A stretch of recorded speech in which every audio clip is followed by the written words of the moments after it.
Police कर्मियों के यात्रा भत्ता सुविधा में होगा संशोधन। पुलिस कर्मचारियों की फ्री बस सर्विस पर कैबिनेट मंत्री हर्षवर्धन चौहान का बयान।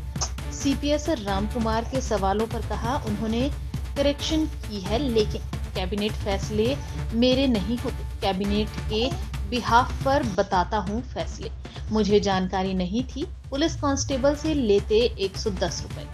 पुलिस एसोसिएशन मेरे से भी मिली और सीएम से भी मिली, फैसले पर पुनर्विचार करने की मांग की है। सीएम से मेरी भी बात हुई है।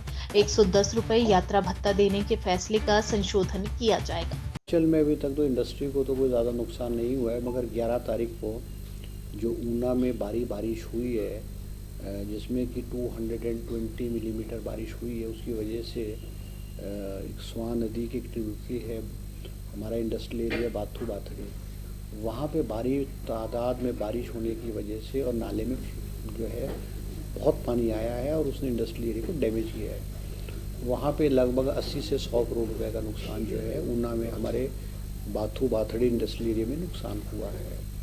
उसमें कोई 8-10 फैक्ट्रीज जो हैं वो कम्प्लीटली और पार्शली जो है वॉश आउट हुई और उनको नुकसान हुआ है। एक पेट्रोल पंप है उसको भी डैमेज हुआ है, रोड्स को भी डैमेज हुआ है। बाकी बद्दी बरोटीवाला में भी हमको जो है इंडस्ट्रियल एरिया में जो है कुछ रोड्स है, कुछ पीने के पानी की स्कीम्स है, कुछ इंडस्ट्रीज़ है, उनको डैमेज हुआ है। मगर जिस तादाद में ऊना में नुकसान हुआ उतना हमारे और इंडस्ट्रियल एरिया में कहीं नुकसान नहीं हुआ है। कुल मिलाकर के मुझे लगता है कि इंडस्ट्रियल एरिया में इंडस्ट्रीज़ को राउंड अबाउट कुछ 100 से 100 to 125 करोड़ रुपए का अभी तक नुकसान हुआ।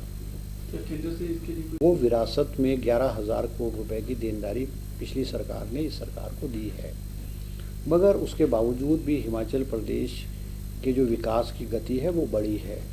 अब जो जिन डिसीजंस की बात आप कर रहे हैं और जयराम जी कर रहे हैं, वो तो सिर्फ उन्होंने चुनाव से पहले चुनावी वर्ष में ये सारी चीज़ों को जो है वो टेम्परेरी जो है वेव ऑफ किया था।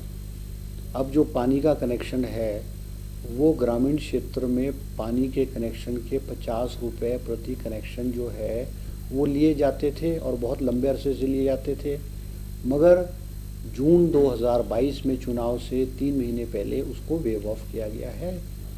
तो आज सरकार ने उसको रिस्टोर किया है। जो फैसला बीजेपी ने बंद किया था उसको रिस्टोर किया गया है और इसमें जो गरीब लोग हैं, आईआरडी के लोग हैं, हैंडीकैप्स हैं, डेस्टिट्यूट्स हैं, विधवाएं हैं, उनसे जो कोई पैसा नहीं लिया जाएगा, केवल वही उन्हीं से लिया जाएगा जो साधन संपन्न लोग और अमीर लोग हैं।